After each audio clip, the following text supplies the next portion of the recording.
Cher frère Matmati, salam alaikum. Alaykoum salam wa rahmatullahi wa barakatuh, akhi. J'espère que tu vas bien. Ça va et toi? Ça va, alhamdoulilah. Donc j'aimerais qu'on parle d'une rencontre entre Tariq Ramadan et le groupe de rap Medine. Donc j'aimerais avoir ta réaction sur ça, sur cette rencontre, et aussi ce que tu penses de ce fameux groupe Medine.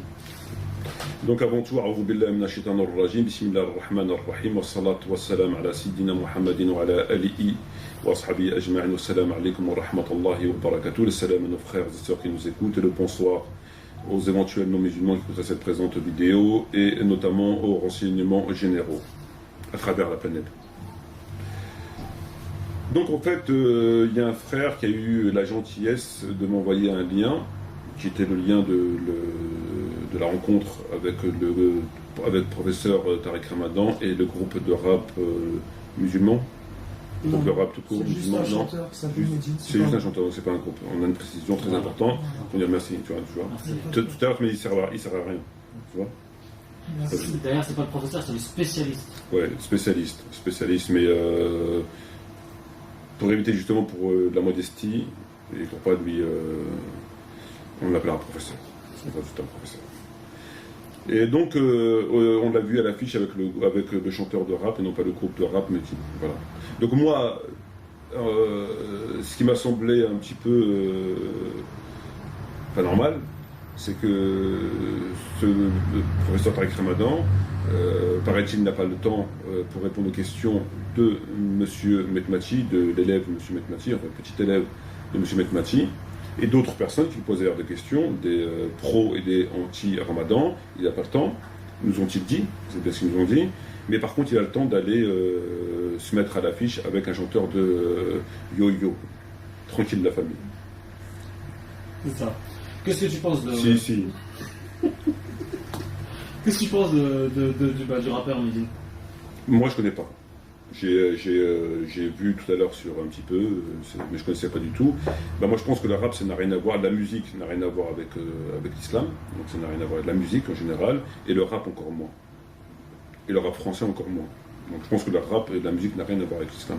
C'est deux choses qui sont complètement opposées, mais vraiment opposées. Je vais en profiter pour te poser maintenant la question que je voulais te poser plus tard. Qu'est-ce que tu penses de la musique en islam?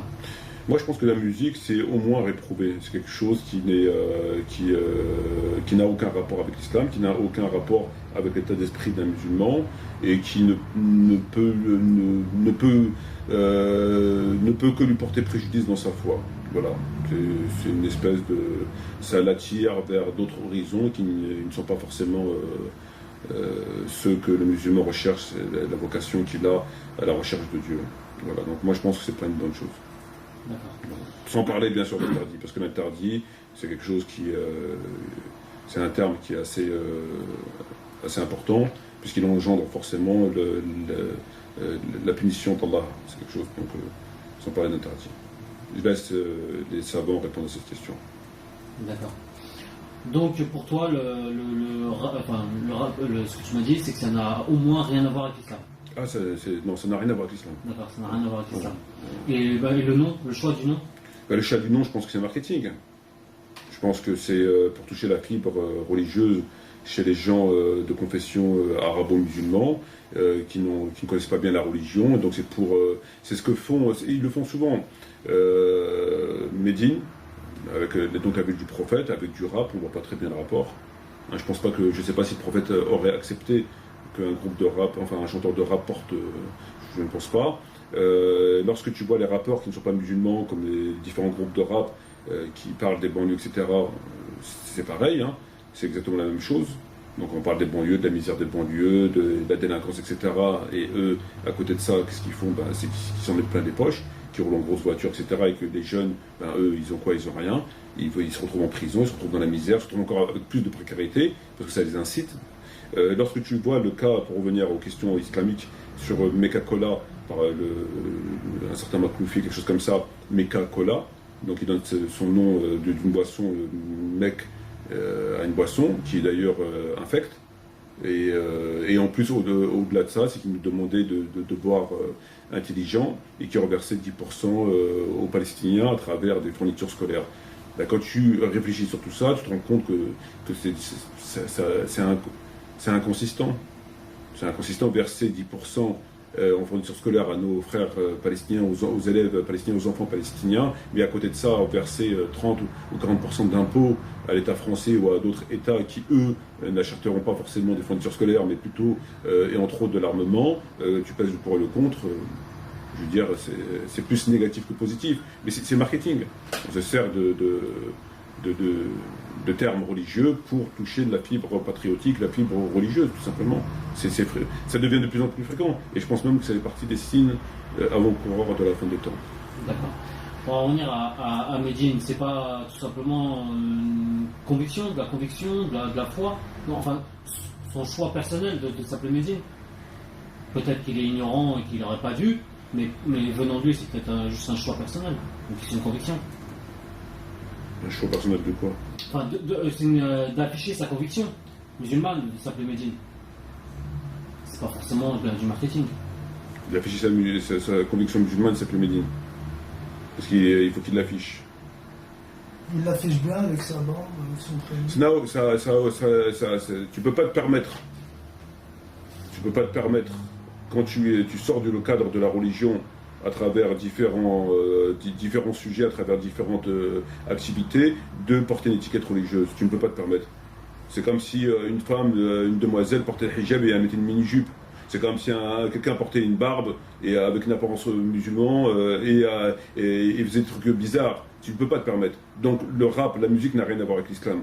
Donc il faut laisser, à ce moment-là, il faut laisser l'islam tranquille. Ça n'a aucun rapport. Voilà. Donc il faut pas. Ce mélange des genres, il est négatif. Ça n'a aucun rapport. C'est tout. Ça n'a aucun rapport. J'ai encore insisté, entre guillemets, mais c'est un moyen d'expression que les jeunes ont aujourd'hui, le rap.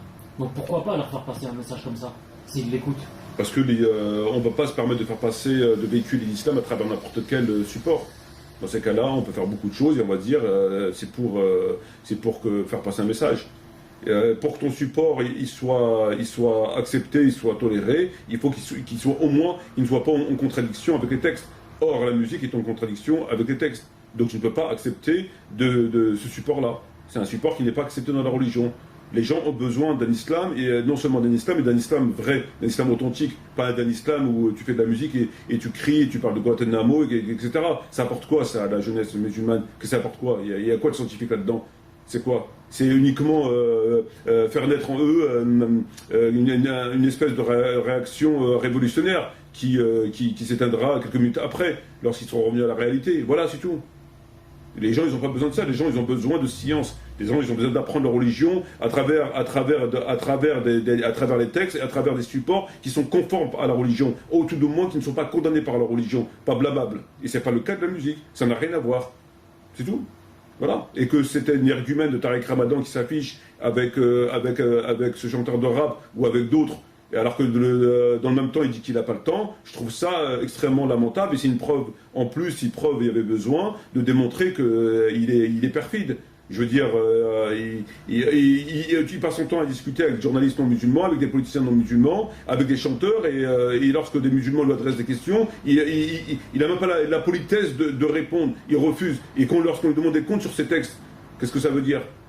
Demain, il va chanter avec Céline Dion, demain, c'est quoi c'est quoi? Qu'est-ce que ça veut dire, ça? De qui se moque-t-on? C'est pas sérieux. Et c'est une preuve supplémentaire qu'il n'a absolument aucun respect, ni pour la religion, ni pour les musulmans et les musulmanes. Moi, je trouve ça indécent. Je trouve ça indécent. Il faut croire qu'il y a des gens que lorsqu'ils voient une femme, ils perdent la tête. D'autres, lorsqu'ils voient de l'argent, ils perdent la tête. Lui, dès qu'il voit un micro, une caméra, il devient fou. Il pète les plombs. C'est plus fort que lui. Il faut qu'il s'affiche. N'importe qui l'invite, il y va. C'est plus fort que lui. C'est plus fort que lui. C'est une maladie. Mais c'est très bien. Les gens voient. Les gens se rendent compte. C'est très bien. Mais en fait, M. Tariq Ramadan ratisse large, quoi. Dès qu'il y a une caméra, dès qu'il y a un micro, il est là. Que ce soit je sais pas, il est là, voilà. Dès qu'on parle de près ou de loin de l'islam... Et dès qu'on parle de près ou de loin de l'islam, il n'est plus là. Voilà. Moi, sincèrement, je trouve ça indécent. Vraiment. Mais c'est tant mieux, encore une fois, c'est tant mieux. C'est tant mieux, les gens comme ça, ils voient à qui ils ont affaire. Je vais te poser deux questions dans la même. Un, tu as l'air vraiment, vraiment révolté par ça. Et deux, elle est où l'utilité de faire une vidéo sur ça? Parce que c'est insignifiant, c'est pas vraiment important. Je sais pas, est-ce que tu as le pouvoir suprême de discerner ce qui est important de ce qui ne l'est pas? Non. As-tu reçu une prophétie quelconque, aujourd'hui, hier, la semaine dernière, qui te permet de venir à moi et de me dire ce n'est pas utile?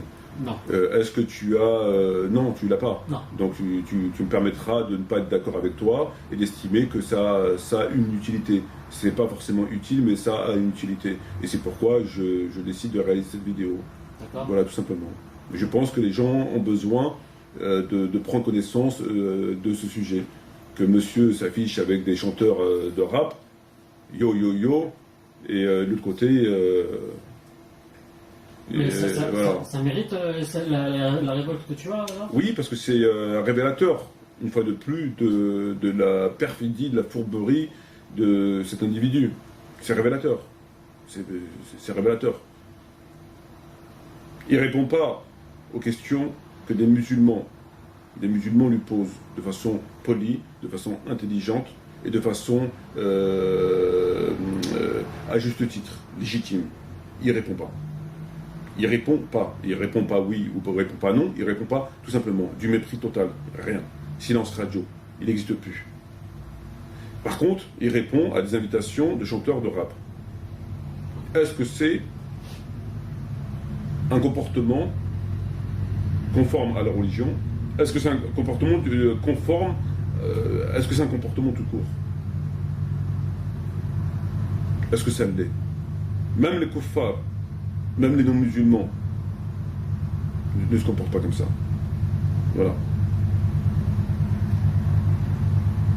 Et c'est cette personne-là qui passe son temps à donner des leçons de morale, de justice, et j'en passe aux musulmans et au reste de l'humanité.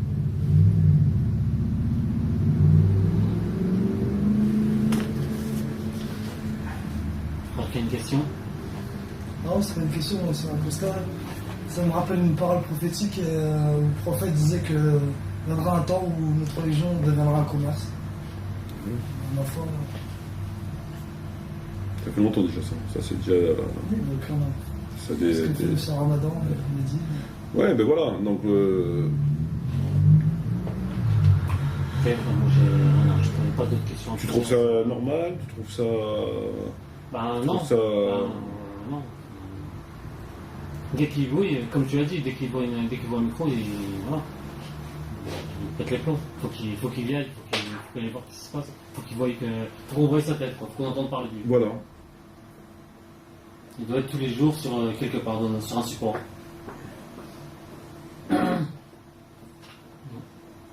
Moi, je trouve ça, vraiment ça très respectueux, très déplacé de sa part. Même si on sait à travers plein de choses que le respect, l'intégrité, la véracité ne sont pas les points forts de M. Tarek Ramadan, mais quand même moi je trouve ça très désagréable. C'est vraiment du mépris à l'encontre des musulmans, à l'encontre de... Je trouve ça vraiment très bas, très, très fourbe. Voilà. Les gens ont besoin que ce monsieur s'explique sur un certain nombre de ses textes et sur le message qui passe son temps à propager à travers la planète. Les gens lui ont adressé des questions, les gens lui adressent des questions, les gens attendent des réponses. Aucune réaction. Aucune. Rien. Par contre, pour aller parler avec Zemmour, Ardisson, Medine, etc., et là, il n'y a pas besoin de la paix de foi. Il n'y a pas besoin de la paix de foi. Voilà. Ça veut strictement tout dire. Dans ces cas-là, qui change son titre, et qui se met lui aussi à rapper, ou qui se met lui à faire du slam, ou qui se met lui à... Voilà. Et le problème, il est réglé. Ok. Voilà. Je te remercie, mon frère. De rien, d'autres questions? Non, pas d'autres questions. Pas de questions, frère Mohamed, de rien, pas de... non. Tout à l'heure, tu t'interrogeais sur le fait de mélanger. Le fait de mélanger le la verbe de Dieu, les paroles prophétiques avec des obscénités à côté dans le rap. Moi, je sais pas si. Ma question. C'est une question? Oui, c'est une question. Mm. Est-ce que c'est permis de mélanger tout ça dans une chanson, quoi? Obscénité avec paroles prophétiques et verbe de Dieu. C'est qu'interdit, c'est permis? Est-ce que tu connaîtrais éventuellement quelqu'un qui dirait que c'est permis? Moi non plus. Ou alors, il faudrait me présenter. Bon, bref. Merci Ramzi, merci beaucoup à toi, merci Mohamed, même si tu n'as pas beaucoup parlé. Merci aux frères et sœurs de nous avoir écoutés une fois de plus pour ce petit sujet. Et j'espère à bientôt. Shukran jazirin. Wassalamu alaikum wa rahmatullahi wa barakatuh.